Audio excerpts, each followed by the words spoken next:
Hello, everyone, and welcome to another episode of the By Name Beauty Podcast. I'm your host, Jocoby, and today we are joined by someone I've been watching for a long time, girl, and I'm kind of ashamed to say how long I've been watching because I'm kind of old. But I've been watching. That's okay. Since at least 2012. Yeah. Since I was younger. I was younger back then. Oh. And I really admire you, and I think you're dope. And I am super excited to have you on the show today. And we are joined by Megan Lytle, but you may know her as ULoveMegz. Yes. Hello. Welcome, Megan. Thank you for having me. I'm super excited to be here. So, thank you so much for having me, girl. So, can I say, I had the idea to invite you on the show 1 week. So I talk about things I'm really passionate about. Okay. And so I started the show because I was simply frustrated with beauty blogs or certain media not including women who look like me, women who had perspectives that I had, people who weren't giving the Black YouTubers press, like just things that I was passionate about. So I was like, okay, you know what? I need to start this show. And I really only talk about things that I'm passionate about. And so one day I just could not think of anything on the show. And something came to me because I usually write down like wish people. Yeah. And something was like, you should interview Megan. I was like, Jesus, she is busy. She does not have time to do any interviews. And I tried to push it off. And maybe I watched one of your YouTube videos or something because I am still a faithful watcher. Oh, thank you for watching.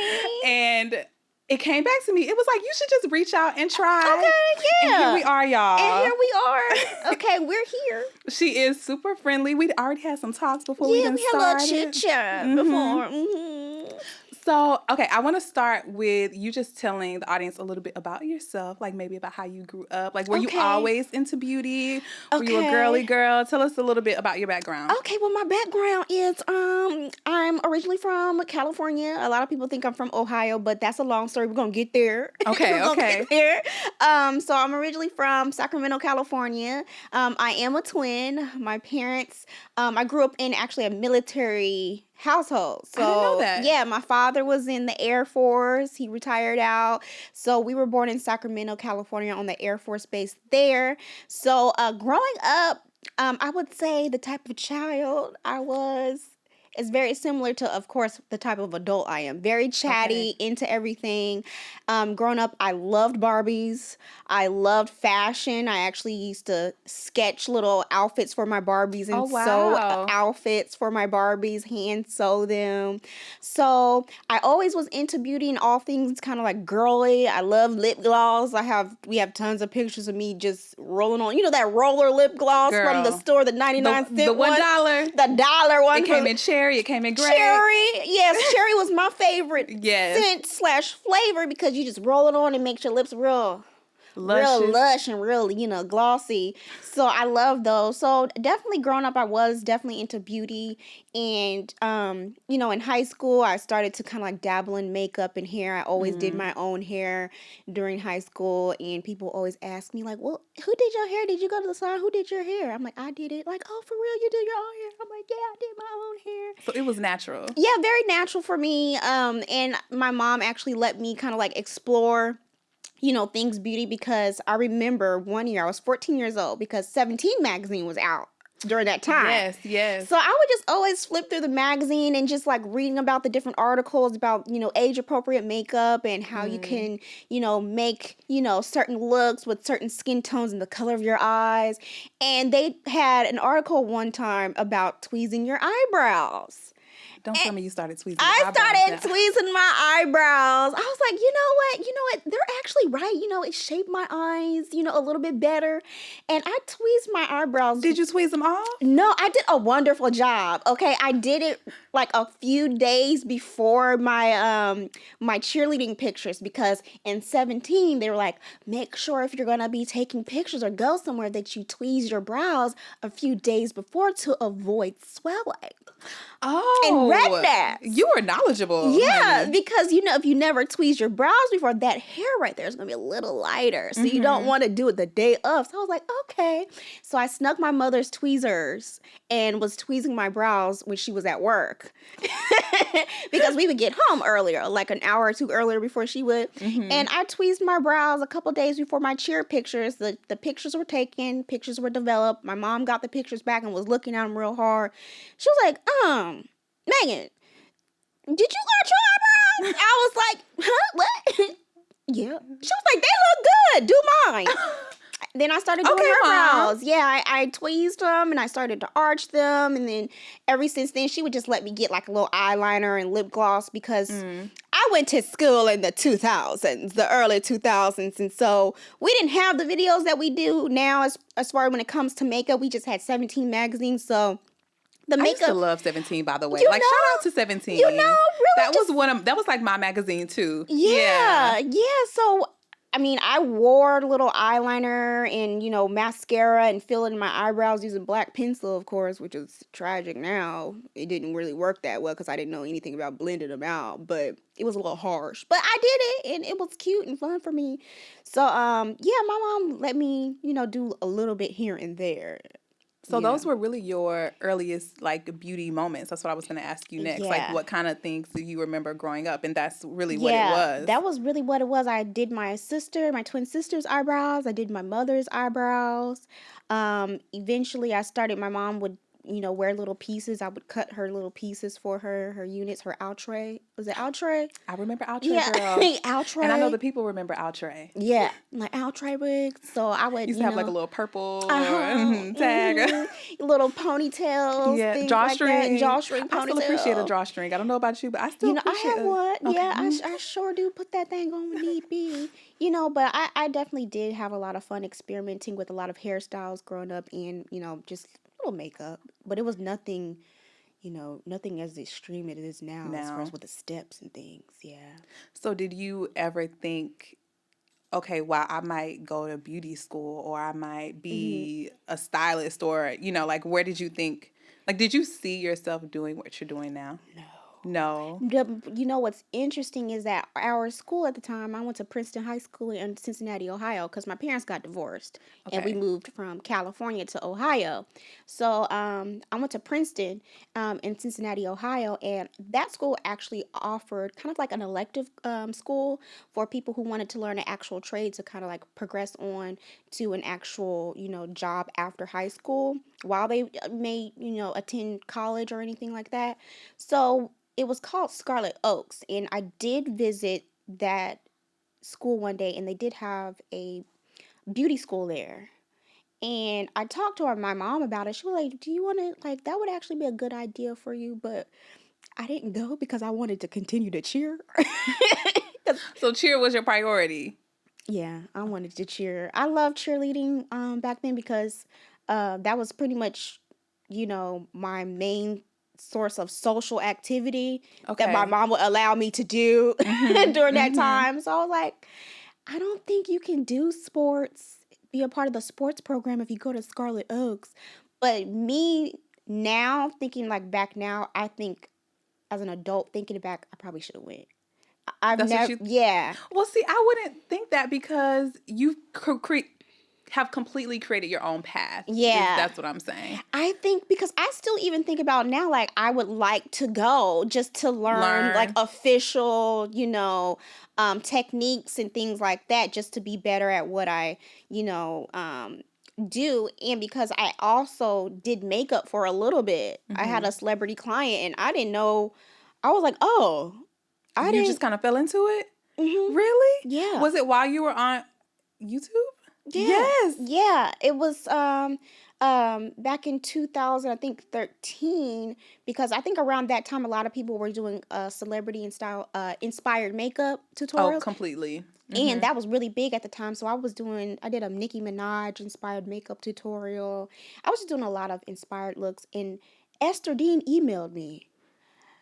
And I was like, wait, The actual Esther Dean? Esther Dean. Like, musically talented songwriter. Yes. Oh. Esther Dean. Casual. Yeah, they're like Esther Dean. The Esther Dean. The Esther Dean.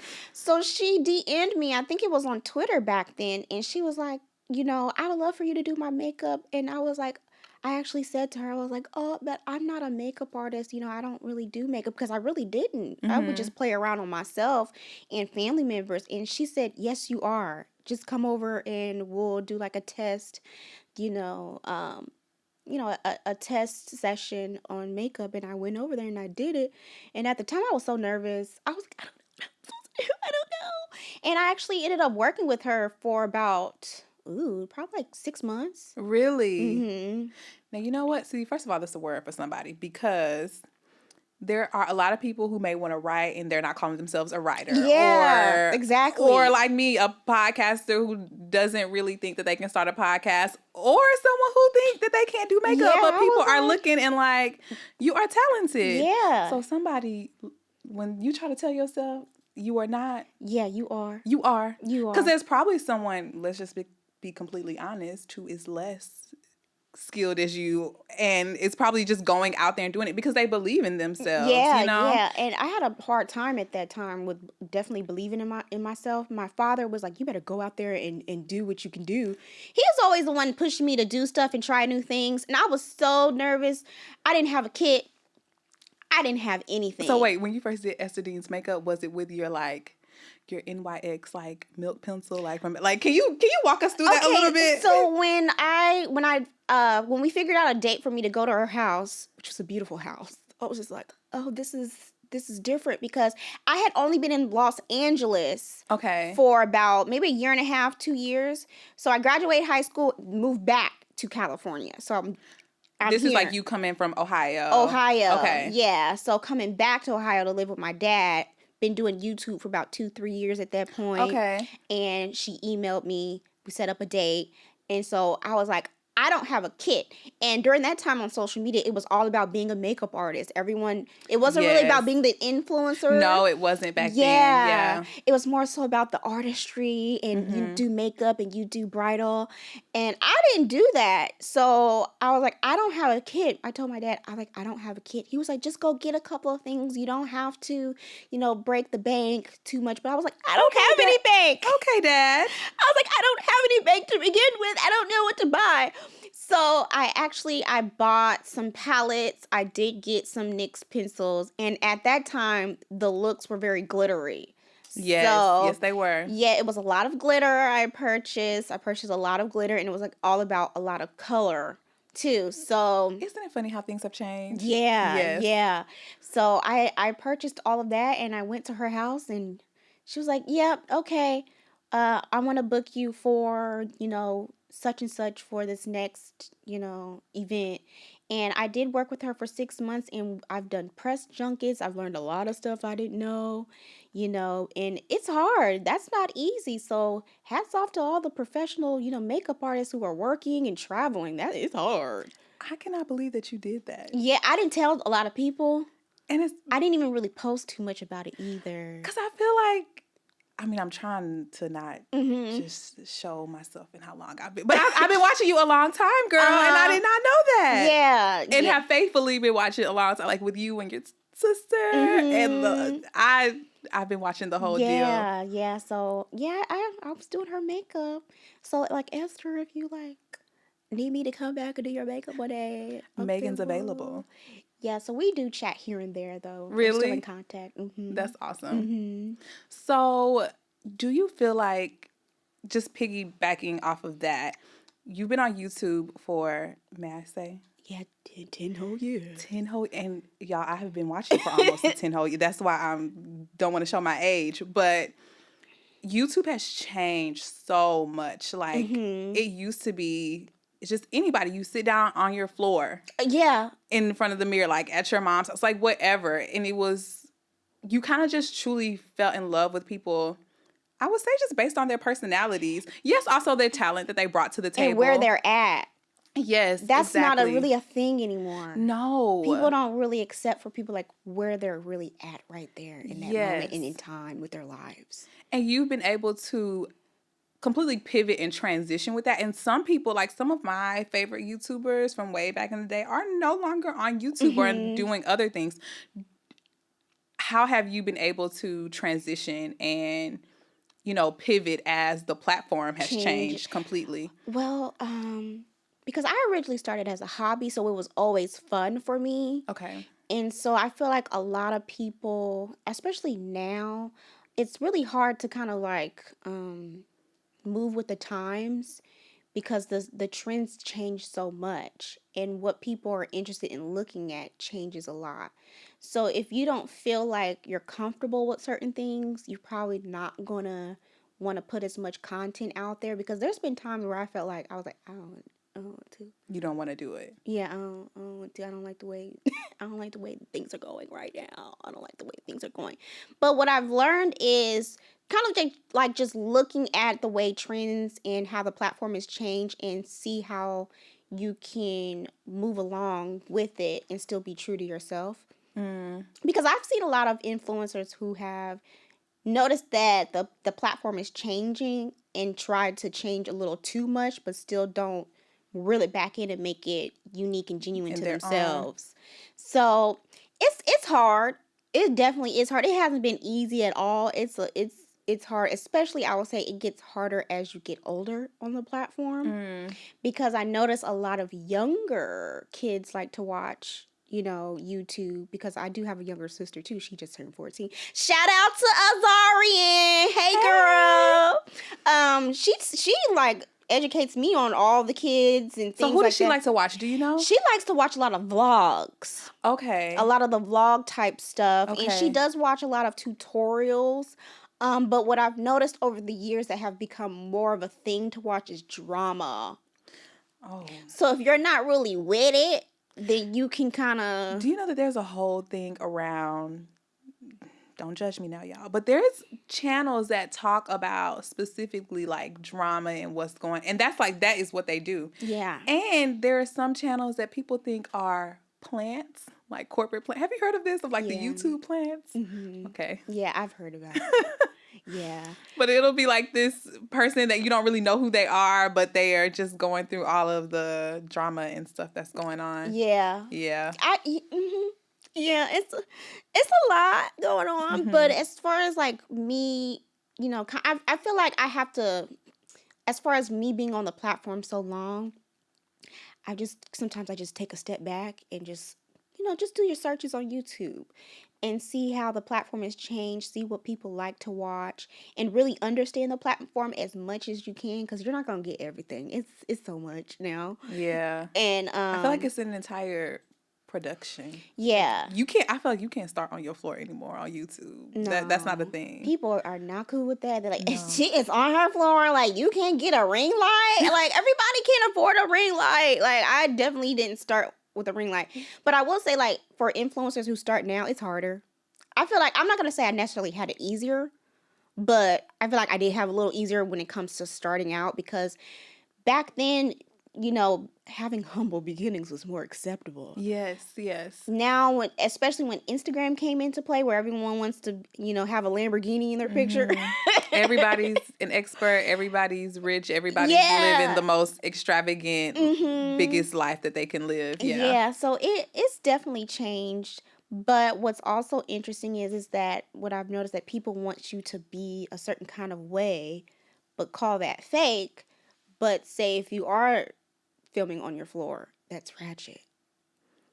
So it's like, I don't know. But that may be all you have. Yeah, a lot. You may enjoy filming on your floor. Yeah, they call that. And what's really interesting too, because people always DM me like, I want to start a YouTube channel, but I don't have enough money to get that kind of camera or have those types of lights. A lot of people are afraid to start now because they feel like they have to be at level 10 when they're starting at 1. And a lot of the major influencers, they didn't start at 10. No. It's a journey. It is. Yeah, it's definitely a journey, but I personally like to when people start from humble beginnings. Like, I don't know. I like the rawness of it.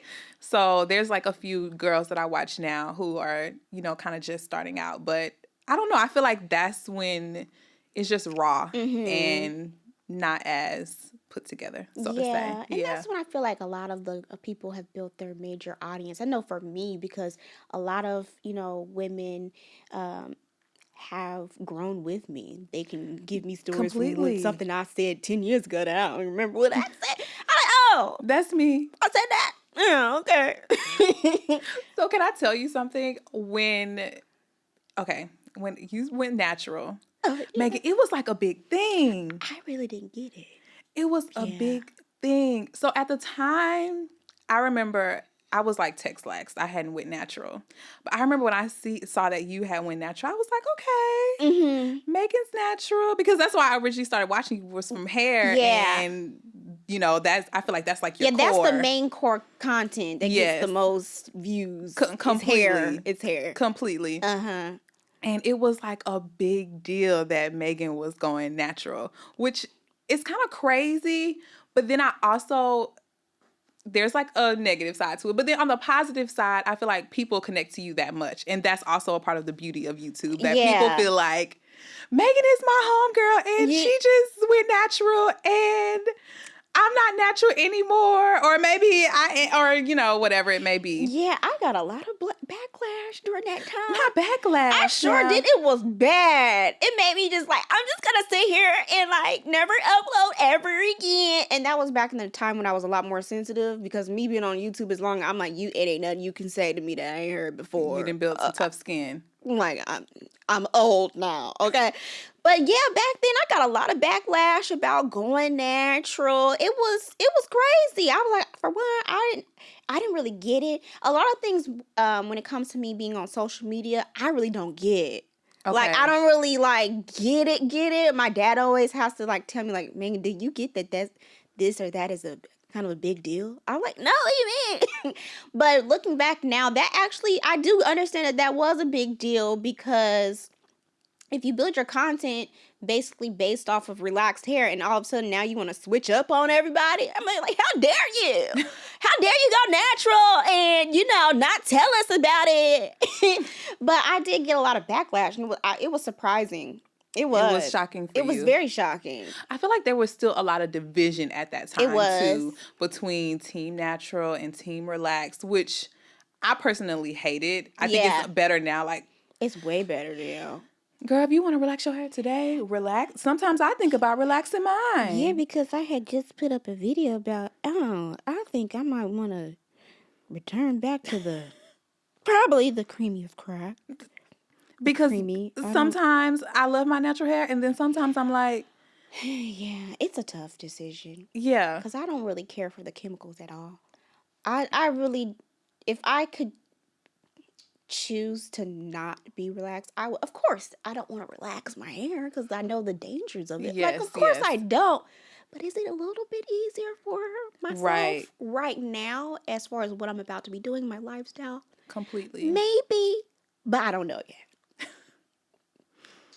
Each has its, pros and its cons as far as my lifestyle goes. Completely. So, I agree. But I don't want to relax. No, me either. But sometimes when you're combing and it's not going through. Yeah, like it's a little more time. You definitely have to dedicate a day and a half for certain things. Yeah. So, recently when I kind of mentioned it about possibly, I don't know yet. I don't know if I'm going to be returning back to relax.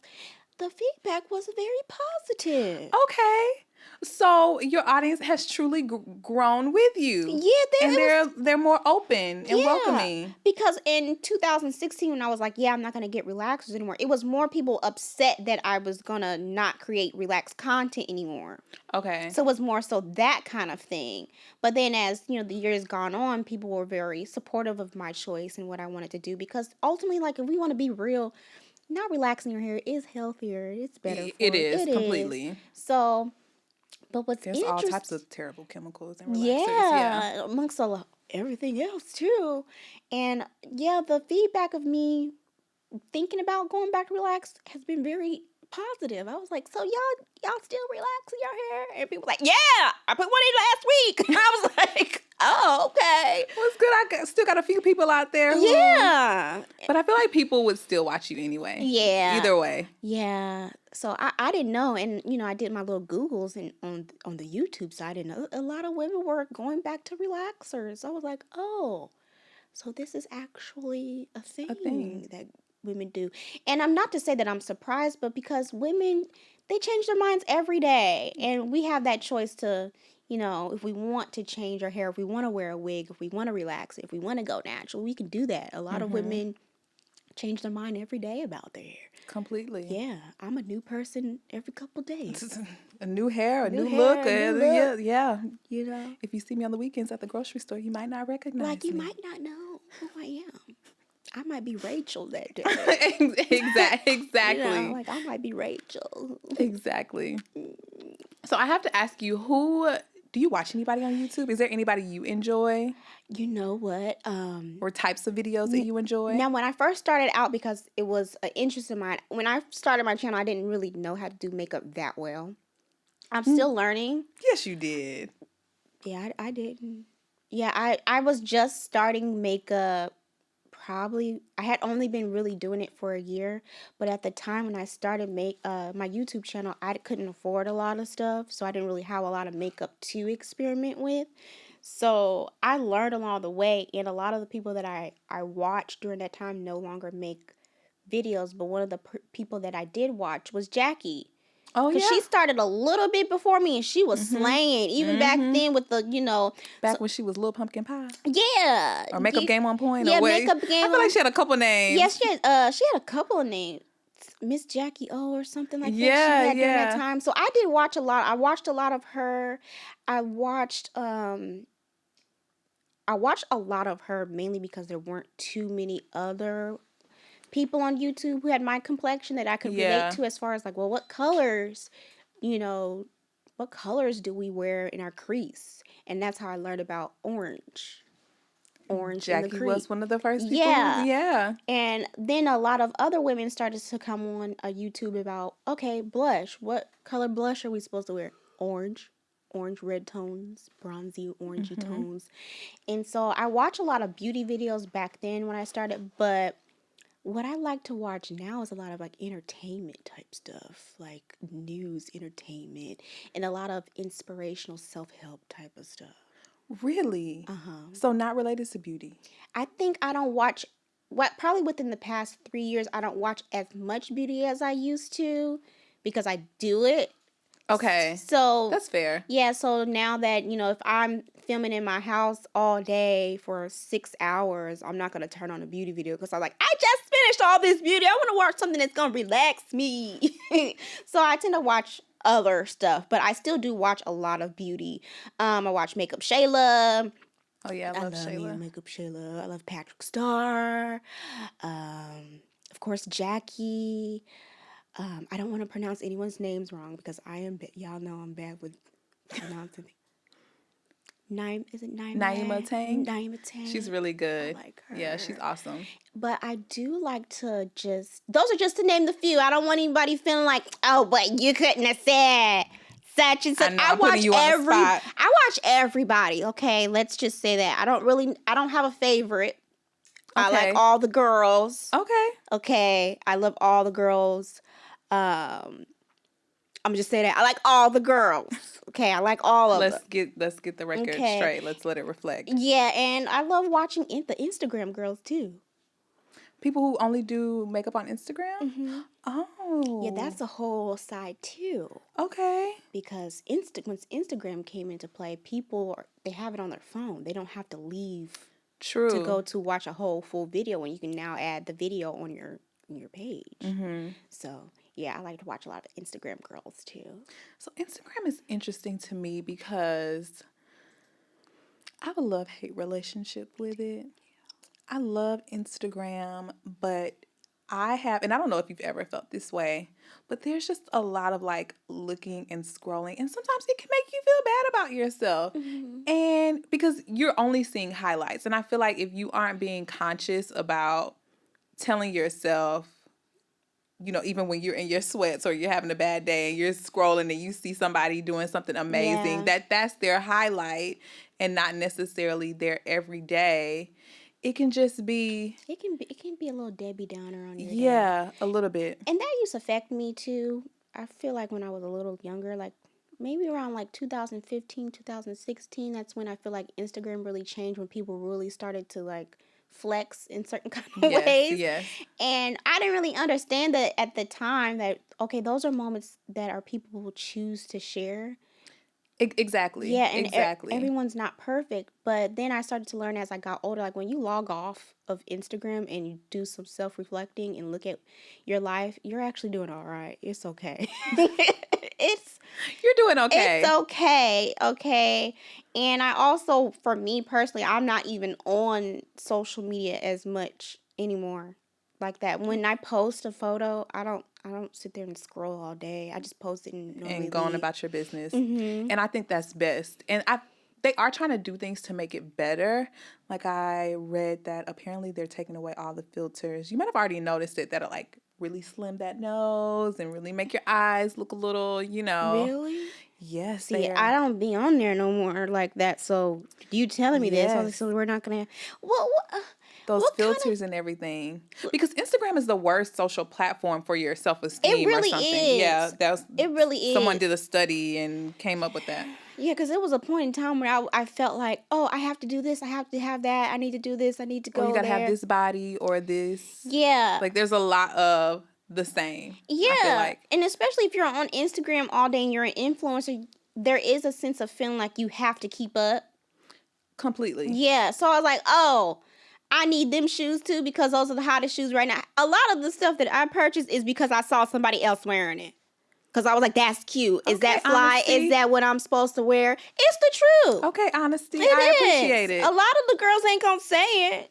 But that's the truth. That is the truth. But that's what we all do. And that's how media influences us. It influences. I bought some shoes because I saw Toya Wright wearing them. I was like, those are cute. I like those. And I was like, let me go get them too. Those are cute. And then you went and got the shoes. Then I went and got them and they wore them since. They just sitting there. No, you ain't worn them since. No, I haven't worn them. You got to sell them, girl. Or do you like to keep them? No, I'm like, if I'm not wearing it, I'll get rid of it. Yes, I agree. Yeah, but I don't do that anymore. Now, if it's something that I really want, I'm going to buy it because that's something that I want. But I was tripping 2015, 2016 time. But now I understand, like, okay, this isn't real. Okay, real life happens. This is an app that people choose to share their best moments. No one really shows, their worst moments on Instagram. They don't. I mean, some people do. And some people do on YouTube for clicks and stuff. But clickbait is a real thing. Yeah, that's a real thing. But I totally understand the platform now. I'm like, okay, these aren't real moments. Right. A lot of the moments are real, and I can tell who has genuine moments and who are real. And I also tailored who I follow to avoid feeling a certain type of way. Me too. Yeah, I don't follow a lot of people. I went through and I'm following Spree. And it's not that this person is bad. Yeah. It's just that if that is going to trigger something in me that makes me feel not as good, then I need to take a step back for myself and leave that alone. That's what I do. I don't follow a lot of the girls because it's not even because I don't like somebody. It's just that it's just too much. Right. Sometimes it's just too much. Yeah, it's just too much for me. Like, I just can't. It's this, when like something is too much at one time, it's just kind of like, how can I compare it? Like if somebody handed you a spoonful of sour cream and said, eat this. How that would make you feel like, oh gosh, I don't like the texture. It's just too much. Give me a little bit of sour cream at a time. That was amazing metaphor that you just like comparison. It's just too much. It's too just much. And then a lot of times on social media, it can make you feel like you're not doing enough. Yes. You need to go to sleep. You need to lay down. You need to go to sleep, and you need to drink some water. Can we talk about this? You'll sleep when you die, grind all day, and you just keep going and going and going. And it's like, no, this is not healthy. That's not healthy.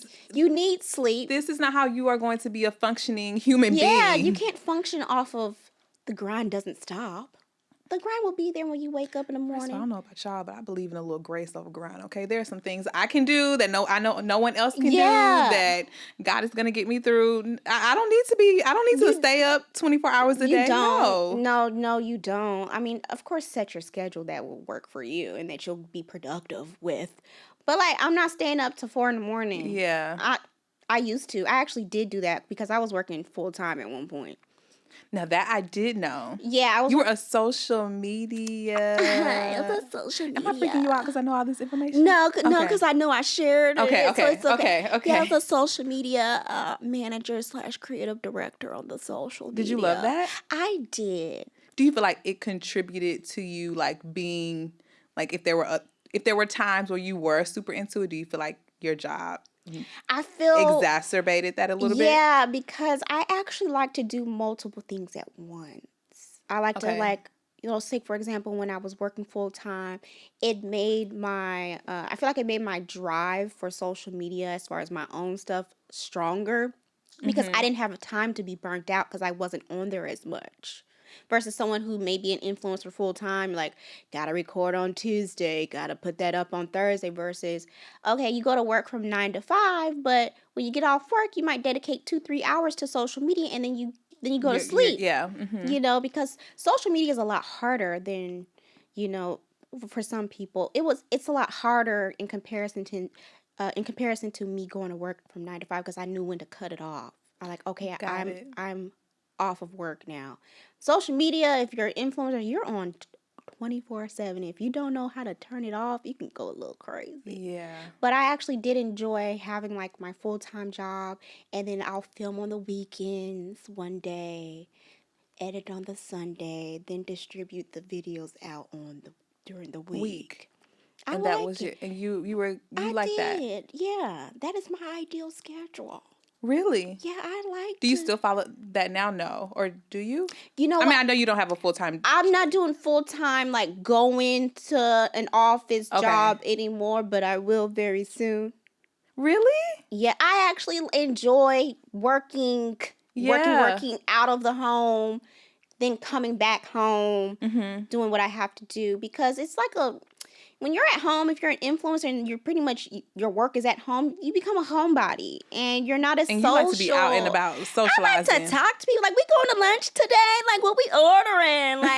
Like, are we going to go to Pilates after work? Because I made friends at work and we would go to Pilates after work and like, oh, let's go to the grill for lunch, things like that. And when you're at home all the time and as an influencer, you can kind of get into a rut and get a little burnt out. Yeah. You get burnt out and then your creative juices aren't flowing as well versus if you had your time in other places and then come back to this because it's new and exciting. Like, oh, yeah, what's exactly. going on?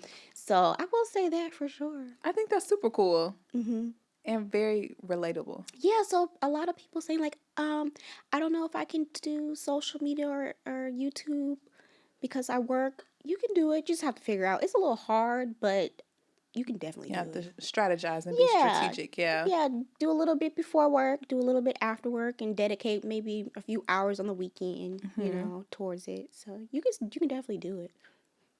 So I want to transition a little bit because, of course, a big part of this podcast is about diversity and beauty. And I know that is a hot topic right now. Yeah. And I was actually talking to someone about this earlier, how, there's a lot of let's create 45 shades of something. But to me, that is not true diversity. Like there are a lot of people who are just doing that just because Fenty did it. And it's like, yes, we need those 45 shades, but we also need to see Black women in their marketing room and while they're formulating the product and while they're doing PR. Yes. So I'm curious, in your opinion, like, what do you think actually needs to be done for us to make real change? Or what would you like to see? Well, from my experience, going on brand trips, receiving PR, going to the events, I actually really believe that they need to hire women of color in their creative marketing, departments. because you can create 45 shades, but if you don't understand the shades and the undertones and why you need to have a darker complexion. Because we are not red and we are not orange like Oompa Loompas. Yeah, like, okay, I know the brand that created X amount of shades, but I didn't see it advertised in any of the PR package that I got. I have the shades, but you gave me a pamphlet here, and the models on the front page didn't look anything like me. Or you might go to an event where it's, maybe it's a foundation event, but you didn't have any models there with, darkened complexions to help you do a even shade still match. Now that you're going to events. Mm-hmm. That's absurd. Yeah, it's just, I definitely do believe they need to hire more women of color on the marketing, for sure, and for the social media influencer outreach, because I actually used to do that myself as well. Really? Yeah, I was an influencer outreach for a company, so I know how to talk to people in the email, and they need to do that as well. I feel like you are skilled in a lot of different areas, and I did not know that. She has been a makeup artist, a celebrity makeup artist at that. Not a lot of people have that on their resume, and influencer / social media coordinator. Yeah, completely, and a YouTube star. They need to, and they need to learn how to speak to influencers of color also. Okay, talk to me a little bit about that. Don't hey girl me. I don't want to be hey girl. Don't hey girl me. Hey boo. I'm not your boo. Are we not in a professional setting? Like, can you please talk to me a little bit more about this? Don't give me Megan Thee Stallion references in emails. Oh, because they expect you to like that. Yeah, they think that's relating. Like, no, it's not. You don't have to do that. Okay? Like, no. You appreciate a hello, how are you? I want a professional email as well, because I know that's what I used to do when I worked behind the scenes, And that's what anybody would want. Yeah, and what I also would appreciate, if you're going to do an influencer outreach, don't just pick a girl don't pick me because you see my skin is dark. Actually, kind of look at what I'm doing, see what kind of content I make. Don't just pick me like, oh, well, she fits what we're looking for. My manager told me I needed a darker complexion influencer. I'll just pick you. Because I've been on set. This happened actually recently. I did some work, and they made sure in the instructions they said, arrive with straight hair. It's a lot of that kind of stuff. Make sure your hair is straight. I'm like, what if I wanted to wear my natural puff that day? It's like, I'm sorry, I was taking in what you were saying. I have a lot of that kind of stuff. Arrive with your hair straight. Yeah, and I mean, I understand, like, sometimes you might need to do that for... Were you modeling straight extensions? No, it's for makeup, I guess, because of the green screen. Oh. But it wasn't... Natural hair doesn't look good on a green screen? It's a lot of that kind of stuff. Wow. And, even with other brands, too, they just don't really understand or get it. Especially, I also worked with a couple of brands where it was... hair care brands, and this type of terminology you would use. Our hair doesn't really get smooth. If you're natural, it doesn't really get smooth. No, it's never really gonna be smooth. It's not really gonna be sleek either. Like if the marketing department is running a campaign for the company, don't tell the influencer to switch certain keywords to meet what the manager is telling you to say for your campaign. If the girl's hair is not sleek or straight after using the product, it's just not sleek or straight. But then they want you to use that term, and it's clearly not sleek or straight. It's like a lot of that kind of stuff. Where you've been like, you know what, actually, I'm not going to do this, or I'm not going to because this just is not aligned with my brand. Yeah, I just find a lot of times that I'm having to educate, do a lot of, and I'm like, I'm sorry if I sound a certain way, but you just going to need to know today that this is not what it is, and you need to know. And a lot of times I'm educating, even like with just certain terms. If I say co-wash, Miss Lady on marketing may need to understand what that is. If I'm doing a campaign for the company and I say I co-washed before and you don't, because you don't really understand what co-washing means, you want me to take it out. But they need to understand. Yeah, they need to understand. Because that is being, I was just talking talking to someone about this today earlier too. Everyone should be knowledgeable on what's going on. So if I'm a beauty editor or a social media coordinator or whoever I may be, it is my job to be knowledgeable on everything that is going on in the industry, just not one type of hair. Yeah, because I know what texturizing spray is. Yeah. I know what dry shampoo is, and I use dry shampoo. Yeah, so I definitely think they need to hire more people of color in their marketing department. And I mean, that would help with a lot of things. And like sometimes when you just go to events, you just feel like a sense of disconnect. Like sometimes when I do go to certain events, I just feel like, oh, well, she's black and her skin is on the darker realm. She can come, just to say that we actually have them there. That is so unfortunate. Yeah, so yeah, it's a lot. It's a lot that I've seen and witnessed and continue to witness. Especially since, Fenty released the 40 Shades. Now I feel like some brands, not all of the brands, but there are a small group. There's a small group of brands where you just feel like you're just thrown in there just to throw it in there. Yes. To save face. Yes, I do feel like that. Yeah, a lot of them, some of them aren't as genuine as they try to see. Because at the end of the day, it is about money. Yep, it's about exactly the money because they seen what Fenty did and like, oh, because but what they don't get is that Fenty didn't just say, I'm gonna create these shades. Fenty said, I really see you, and I see what you need, and I care about including you. Like I care about serving you as a customer. Yeah.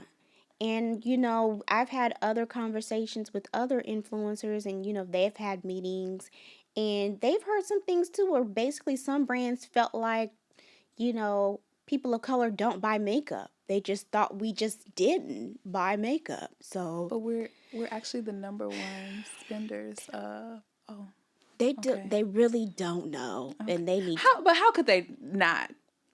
I think it's that they don't know because they don't want to. They don't like. They don't feel like Megan's taking the giving effort. y'all more credit than what I'm gonna give. Because how could you not? How could you not? How could you not? Yeah, because I work behind the scenes as well. And this, judging from the girl who I spoke to back in the day, she didn't know and she just didn't want to learn.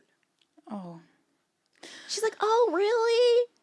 I like, so, because it was a photo shoot I did years ago. She just didn't know and just didn't want to. Okay. Moving on. It's a lot. I can't even, because we could be on that all day. Yeah, so, I want to ask you what advice you would give. I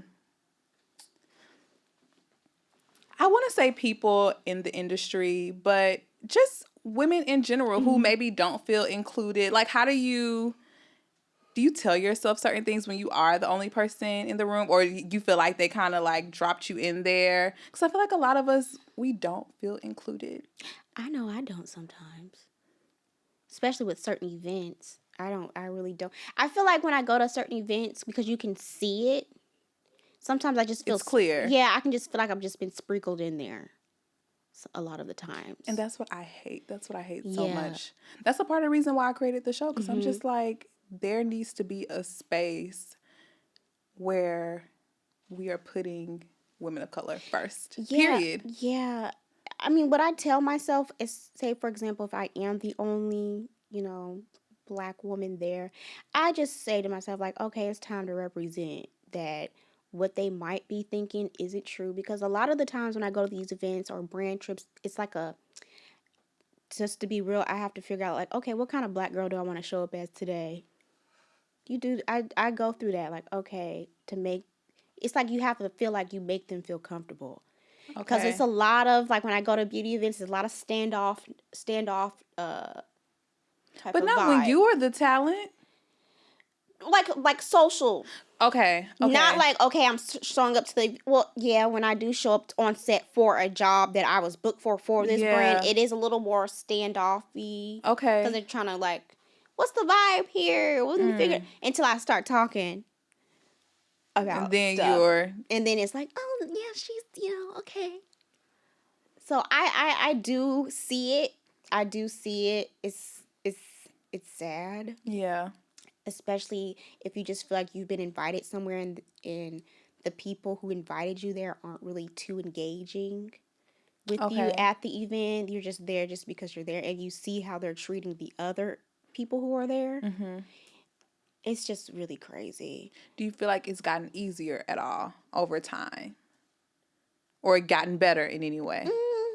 I would say it's gotten a little bit better. I feel like especially within the past 2 years.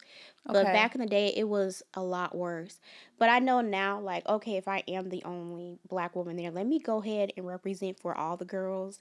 That's ridiculous how you could be the only black woman in 2016, 2017, 2018, 2019. Yeah, there's been like a few events and brand trips. Like recently I went to an event, and I don't know if the outreach, I don't know who they, reached out to and who actually showed up. So I can't really say, but like I've been to a couple events where it's only 2 of us there. So it's not, I don't know if it's necessarily a thing where they just didn't come or were we the only 2 that you could get to come. Yeah.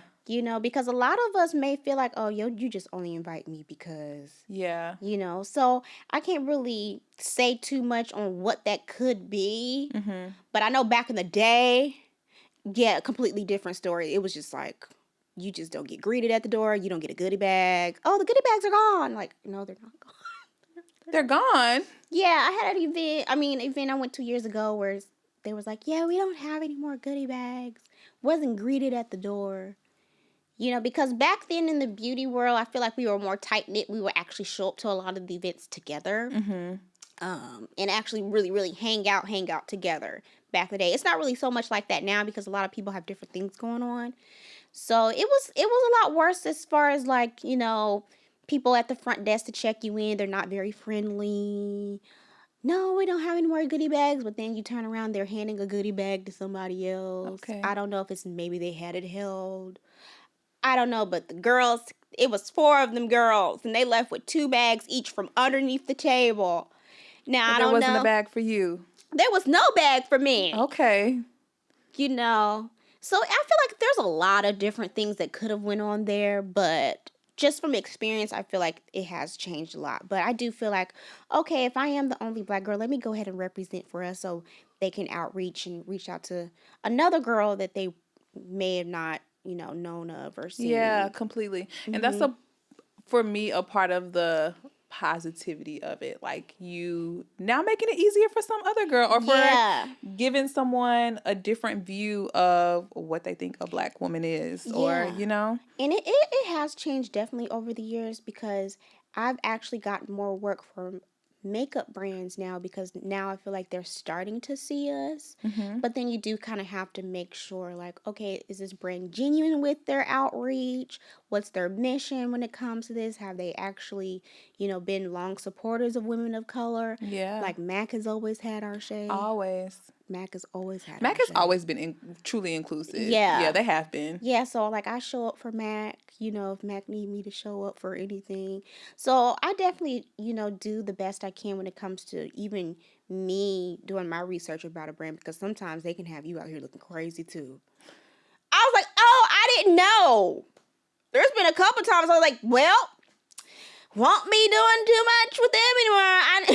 I didn't know. You weren't aware of the situation that was going on. You weren't aware of a certain situation, or you signed on for an extended, kind of collaboration and some drama pop up, and then you out here looking crazy. That must be so hard. It is hard, because then I'm like, I don't want to post what I have to because I have a collaboration with you, and it's just sticky all the way around. So it's a lot of that. Yeah. So interesting. So it's a lot. I want to do something fun that I didn't tell Megan about. Oh, okay. And that is us playing a little game. Oh, okay. Are you nervous? You're in the hot seat? No. No, you don't get nervous. No. Okay, so I have I shouldn't say a top, but my top 10 maybe beauty / cultural moments of 2019. Oh, And there actually may be 11 on here. And I will give you a few seconds. I'm saying 10 seconds, but I don't know because I don't really have a timer. Or I guess I could put the timer on my phone. Okay. And you'll have a few seconds to like literally tell me in 1 or 2 words what you think about this said moment. Okay. Are you ready, Megan? Hopefully I know about the moments because, Oh, I hope so too. Because, I log in and I log off. I know we learned that today. Yeah. You don't stay online that much. Okay. So, are you ready? Yeah. I'm ready. Okay. Okay. So, for me this year, it was like the year of Lizzo. Oh, yeah. I love Lizzo. And did you see her when she came out on top of like the cake at the BET Awards and like was playing the flute as she was twerking? Like, that was talent. Who can do that? Who can play the flute and twerk at the same time? And twerk and control your breath at that. Yes. Because twerking takes a lot. And playing the flute, that's a lot. That was a good one. That was one of my top moments. Yeah. Okay. I'm trying to switch it up. Tracee Ellis Ross releasing Pattern Beauty. I am still trying to get my hands on some Pattern Beauty. Really? Yeah. Everywhere I go, it's sold out. Oh, that's a good thing. And then I would go online and it was sold out as well because, in the influencer world, you kind of have to crack down on the time period while the buzz is hot. Oh, yeah, get the content out. So you haven't had it yet. Well, we waiting on a review, Megan. Yeah, I'm trying to get me some because I want the whole line. I don't want to come to y'all like, well, I just got the conditioner and, well, how's the shampoo? Like, you want the whole tea about it. So I haven't got my hands on the whole thing yet. We'll keep our eyes open for it. Yeah. Okay. Pat McGrath released some new palettes. The foundation reached $1 billion in worth or whatever. I heard brand. About that. Yeah. I love Pat McGrath products. I got the foundation. I have palettes, lip products. Are you wearing Pat McGrath today? Not today. Okay. But I definitely have it in my travel bag. It's great quality stuff. I love it. But the foundation is bomb. It really is. I haven't tried it yet because it's a coin, but... It is a coin. But I know that Pat McGrath, if she comes out with something, she is Pat McGrath. Yes, exactly. It's real cute. Okay. It's real let me pull this out for a special occasion. Special. Because this is expensive. Not every day. That's why she didn't wear it today, y'all. Yeah. Look, that's why. I was like, let me put on something else today. Preserve this and save this for later. Oh, my gosh. But it's good. Okay, next on the list, we have the Jordyn Woods Glow Up. Oh.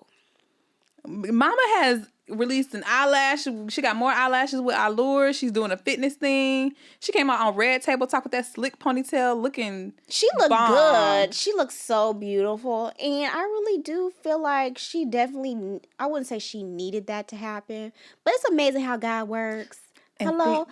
Because what he meant for your bad, he turned around for your good. Yeah, that might have needed to happen, that situation, for you to really prosper on your own. Because I will say she was being held back to a certain extent. I don't know her situation. I don't know her.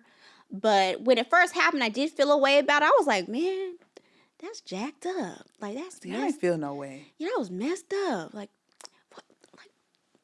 man, that's messed up. But then after a while, I started to see the other things she was doing. I was like, you all right. It's okay. And she's doing amazing. She is. She really is. Yeah, I'm proud of her for glowing up. Okay.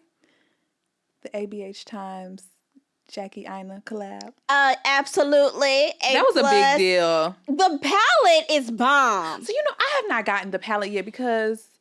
I don't want to say this next one because that's also on my list. But I went to a certain event where they were selling the palette in person and the line was wrapped around the round.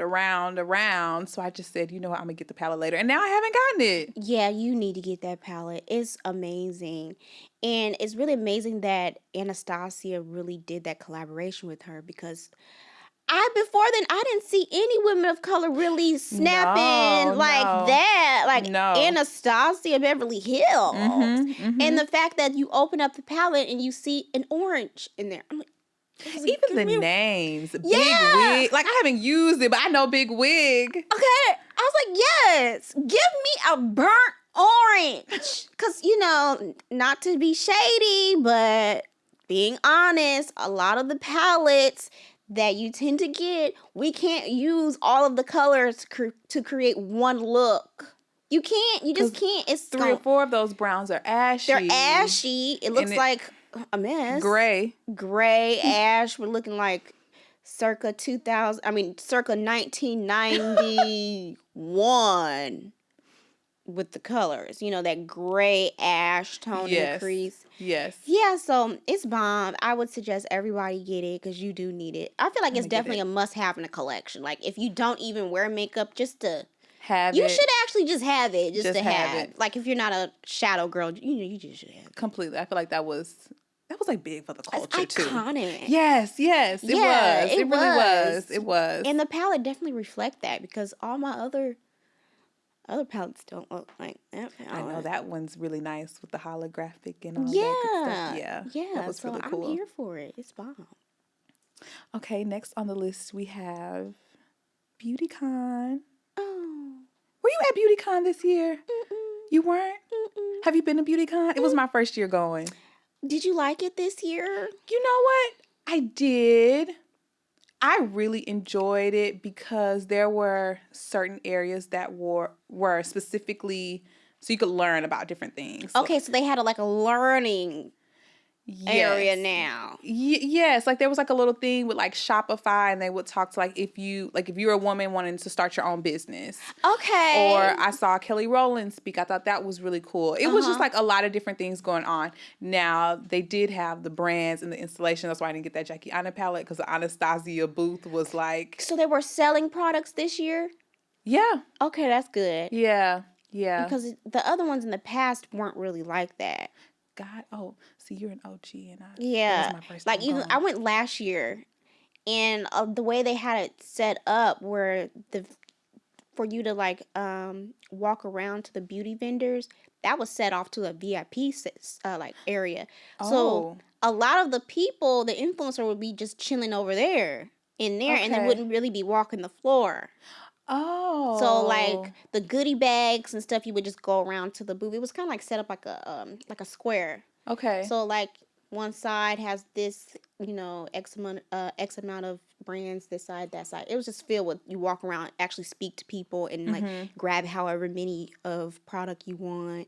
But it was very separate, and they had a little bar right there. So a lot of the people were chilling there, sitting down, not walking the floor. Really? I know. I was in there chilling. Yes, can I have some orange juice?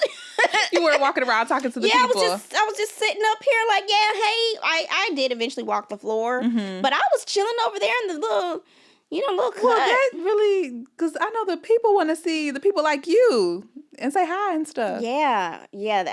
I was like, did they have that this year? No, it seemed a little bit different. Or maybe there was a secret area that I just wasn't privy to because I was not an influencer. Because, I remember IMATS, and I like IMATS a lot better than BeautyCon because I could buy stuff. And last year, you weren't able to purchase things. Really? It wasn't like that. You were able to purchase this year. Okay, that's good. Because I went around to... girl, I went to every single black-owned beauty brand. Yeah. And I bought a lot of stuff. But that was one of the things that I liked. So at least they probably took your feedback. I think and other people's feedback. I think so, because I feel like that defeats the purpose. If you go to BeautyCon, you want to purchase stuff and you want to see a lot of panels and things like that. Right, exactly. It wasn't like that in the previous years. It was just kind of like, okay, well, we're here. Okay. We here. So I didn't attend this year, so I don't really have an opinion. Okay. But I will say BeautyCon is cute.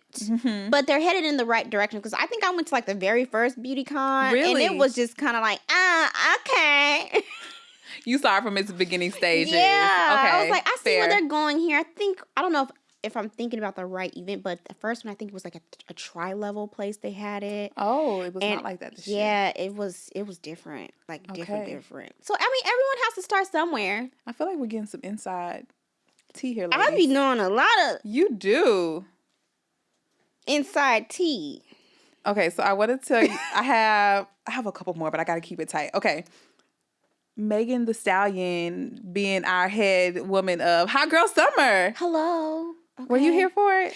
Absolutely. Did you have a hot girl summer? I mean, I would say I had a mild girl summer because this summer I did a lot of growth, self-reflection. But you know what? That's hot girl. That's Is it hot girl. hot? Yes, it is. I think it is hot. Yeah, that's hot girl summer. That is hot girl summer. I actually had a good summer. I will definitely say that for sure. I had fun this summer. You had a hot girl summer. I guess so, but I would say mild. I don't know why I said mild, but I think I say it was a little mild because, you kind of have to step back. Like, okay, let me check myself. Oh, okay. And then you get out of the check yourself, and then you start to enjoy your summer. Yes. So I would say it was like, if you can compare it to like a Taco Bell, mild and hot. The hot sauce? Yeah. Okay, Megan, we following you. Y'all, you eat the Taco Bell? Well, I haven't had it in a while, but I'm very familiar with those hot sauces because I love hot sauce now. I would say it's my summer was like a drip of mild and a drip of hot sauce together, so you get a nice balance. Okay. Little mix, you mix. I love that. Yeah, I mixed my hot sauce and my mild sauce on the taco. I do too. It's delicious. It's wonderful. Just a little mixture, like not giving too much, but like still trying to just a little bit. Figure some stuff out. Like we're here, but we're here too. Yeah. Okay, next I have on the list. I'm sorry, you got me with that Taco Bell reference. Are you into Euphoria makeup? You know what? I am. I admire it. I haven't really tried it on myself, but Will there be a tutorial coming soon? I if I practice a little bit on my own and figure out what kind of euphoria I'm trying to euphoria, okay, then yes. But I am definitely for all things creative because, I used to draw. I was in advanced drawing classes, art classes. So I love all of that creative and, the creativity that the influencers are showing with their tutorials in the show. So it's beautiful. I like it. I do too. Yeah, it's I love pretty. how free it is. It's very free. You could put rhinestones on your eyebrows, and that's okay. Yeah, it's cute. Yeah. It's real cute. I've seen a lot of people on Instagram do it too. I'm like, that's cute. Instagram's popping for that kind of stuff too. It is. And Gen Z and all the younger, Yeah, all the things. Yes. Glitter, rhinestones. Beyonce's Homecoming. Amazing. I had a moment. I did too. I was like, you know what? Give us what we need because one, we love all of that stuff. Okay, represent for our culture. Yes, she did. It was very Black. Yes, it was. Very classy. Yes, it was. But still gave us everything we needed. Everything we needed, when we needed it, how we needed it. Yeah, in the right moments. The transitions from one song to the next were iconic. They were. I listen to it all the time, so I'm a big Beyonce stan. Yeah. And I love the live stuff. Like, I can listen to Homecoming while I'm just driving, and I'm just like, yes, B. Yeah, it's giving me chills now, the opening scene. With her Nefertiti crown. I don't even know what to call it, but it was beautiful. And the cape and the... Yeah, it was amazing. It was amazing. Like, if this isn't the blackest thing I've ever seen. Blickety, blickety, blickety. Yeah. Black. I loved it. It was very well put together. Yes. I enjoyed it. I did. I loved it. It was amazing. My favorite part is when it might be, I'm not going to say the song because I could be wrong, but when she says how a lot of times she felt underestimated as a Black woman, I was like, if Beyonce feels underestimated, Beyonce. Yeah. If Beyonce feels underestimated. Yeah, I feel her on so many levels of life. Like, come on. Business, personal. You just get that a lot. But yeah, I love Beyonce. Me hair. too.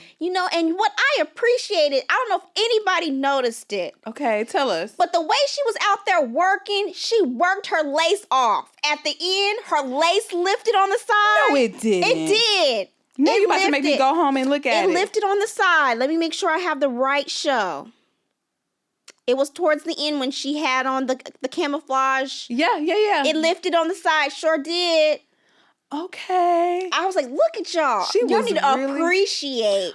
So sure did. I was like, that lace done lifted just a little bit. I don't know if you have noticed this. Me and my friends talk about this a lot. I think sometimes she puts her lace behind, and She does. I think she does too. Because it's a little, you can notice a little bit of a little baby hairish situation going on, but you know she has on the lace, but you can see like some of her hair, I think, on the outside. Yeah, I don't know if I should be sharing this trick.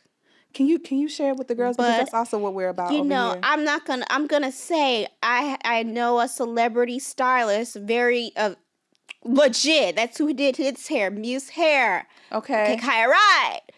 She flips the wig under, the lace under, and brings a little bit of her little baby hairs out in gels. Oh. Flips, tucks it under, so your lace, you tuck it under that way. Like you actually kind of like literally tuck it under. I would show y'all right now, but like you just take the wig hairline, flip it under, and then take a little bit of your hair out.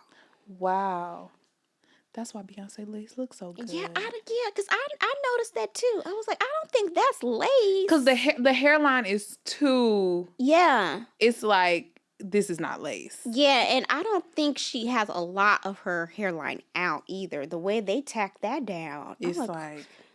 Who did that? Shout out to her stylist, Neil. Yeah. He's amazing. But I'm gonna rewatch that. But I could have sworn I seen a little bit of lace lifted. I'm gonna be zooming in. Just a little bit. On my Apple TV, I'm gonna be zooming in. And I was like, hopefully nobody got in trouble for that. But I could have sworn I seen just a little bit. Like, y'all better appreciate this because she done sweated off her lace. She done sweated out her wig. Okay, sweated her wig out for y'all. That is amazing. Okay, because the next show that I noticed, it wasn't the same hair. Yeah, it was down. Or was it half up? Yeah, she does. Different. Yeah. She puts it up sometime and then she wears it down. I was like, you know what, Beyonce is human just like me. My lace list too. Real girl here. You know, real people. This has been amazing.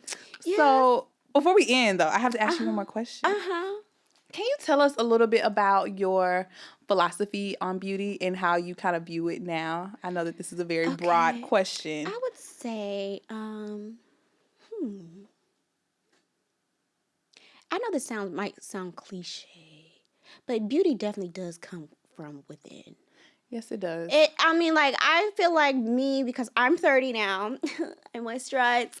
I'm 30 now, and 30 where? You know, in certain areas that you can't see. But I feel like me growing up and realizing that, okay, beauty isn't what's necessarily always on the outside. Beauty is how you think about yourself. Beauty is how you view the world. Yes. Beauty is how, you view situations. Beauty is how you grow from situations. Yes. Hello. Okay, Megan. Beauty Give a word. I'm trying to give a word, but beauty is much more than what you see on the outside, because if you are ugly on the inside and feel ugly, yes, what you gonna look like when people look at you? Yeah. Ugly. Because I've seen a lot of ugly people. And you can tell when it comes from the inside. You can tell, even tell when they open their mouth, is what they're saying beautiful too? Is it ugly? So I would say it definitely comes from within. Okay, for real. And you can tell when somebody really glows too. Yeah, that peace. Yes, it's all coming from inside. I feel like anybody can be quote unquote pretty, but you can tell when something is radiating from the inside out. You can definitely tell. Especially not even just like quote unquote just women, people in general. People. Yeah. You can just tell and how they feel about themselves. Even when I see it online, I'm like, they don't feel pretty today. Yeah, and I'm not talking about throwing on a lash or a lipstick. Like, do you feel beautiful? Like, are you calm? Are you living in your purpose beautiful? It's a lot. Were there times when you struggle with that, especially being in the spotlight? Yes, I did. I feel like I did struggle because a lot of the times I didn't feel beautiful because I didn't feel like I was worthy of certain things. I didn't get it and I didn't see it until I was kind of like shown, like, you know what, you actually can have that. Or you actually can go there. You are worthy of this, that, and the other. Because a lot of times back in the day, even in video, I didn't even feel confident in front of the camera because I didn't feel great about myself that day, or I didn't feel worthy of a lot of the blessings that were given to me. I didn't get it. I wasn't understanding. But then once I started to grow up, I was like, you know what? You actually are. You deserve this and you deserve that and you can do this. Because a lot of the times with that, you have to surround yourself with beautiful people also. And I didn't have some beautiful people around me. Okay. They wanted me to be ugly. Okay. Physically and emotionally. Like, you don't want me to wear my wig. You want me to wear my eyelash. Who didn't want you to put on your wig? Some people just wanted you to just, throw a little shade over your shine by trying to dim your light a little bit. And energy is transferable now. Yeah, energy definitely is. And I wasn't really understanding that. So definitely having beautiful people around you is how you become beautiful also. And, of course, just not like about your physical. But of course, if you feel better about yourself, you're going to do stuff, for yourself that's beautiful for your appearance, Yes. Like hiking, going outside, smell the fresh air. That makes you feel better, like you're in a better mood afterwards. Yes, exactly. Things like that. It all comes from the inside out. It sure does. And that mindset that you have to have. You do. This was such fun girl talk. Yeah, it was wonderful. It was so easy. Yeah. We just met today, y'all. We sure did. We didn't just meet today. Oh, girl, I've been knowing you for 10 years. Yeah, we have been homegirls for a very long time. I comment all the time. Now, oh my gosh, now I'm curious if you will, see me comment and be like, I'm going to try. Because you get a lot of comments. You can see a lot of them, especially I like how YouTube changed it where all the comments go up in one area, and it has a little tab now where it says comments you haven't replied to.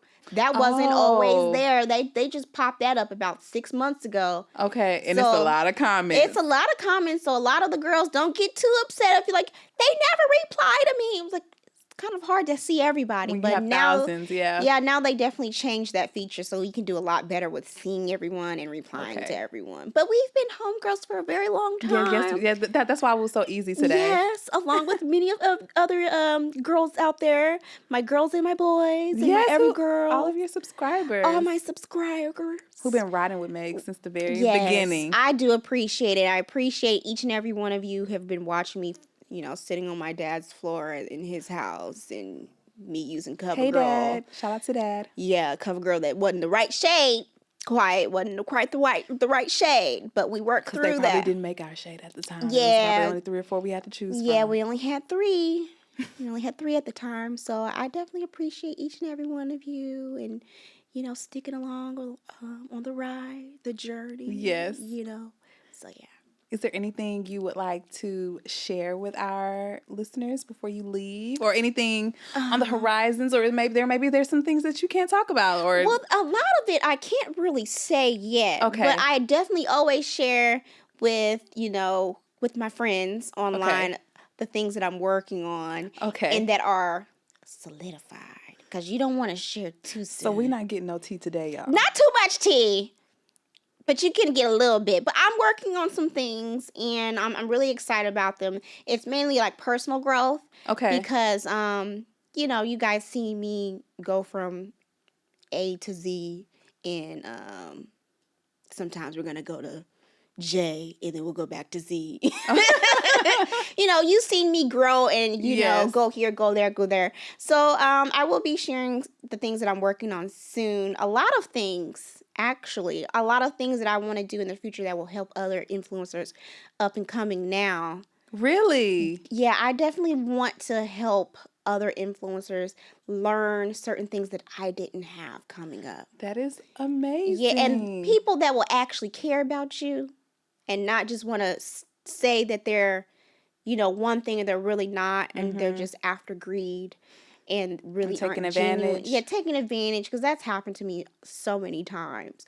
So anything that I do in the future, I definitely want to help other girls and other boys out there who want to be influencers and things like that. So that's something that I'm kind of thinking about figuring out doing in the future. Okay. Yeah, I would like to help the kids. We'd also like to see you on TV or something. You naturally your personality, so that is, what? That was one of the things I couldn't really mention, but I've done a lot of auditions this year. Really? Yeah. I haven't Keep really talked doing them, please. I've been on 4 this year. That is amazing. And you need to go on like 10 more next year. Yeah, so I mean, those are the things I wasn't gonna share, but But I pulled it out of her, yeah, y'all. I've been on auditions this year. I've been on 4. I'm like, somebody's gonna call me one day. Yes. I might not have fit for that situation, but the beauty of it all is that I'm in somebody's room. They contacted me, and somebody might be looking now and want to reach out, but I might not have the right fit just yet. Yes. For something.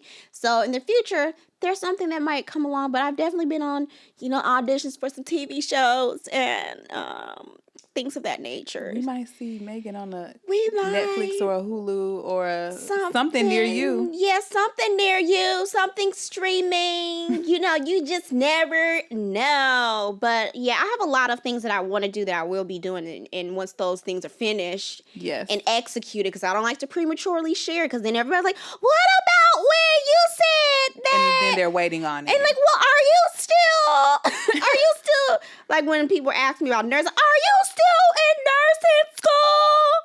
Nah, girl, that was when I was 22 and things just kind of went a different direction. So I definitely want to wait, and then I can share what it is, and I can actually help others if they want to do the same when it's thing. actually executed. Yeah, I feel when that. it's executed, people get excited. Thank you for joining us on By Name Beauty and sharing your story. This is everything to me. Thank you so much for having me. I like to talk a lot, so let me know when you come back. I didn't have to coach her or anything, y'all. She was I just chat away. She was ready to go. I had so much fun. So thank you so much for having me. You're welcome. All right, bye guys. We'll see you next time.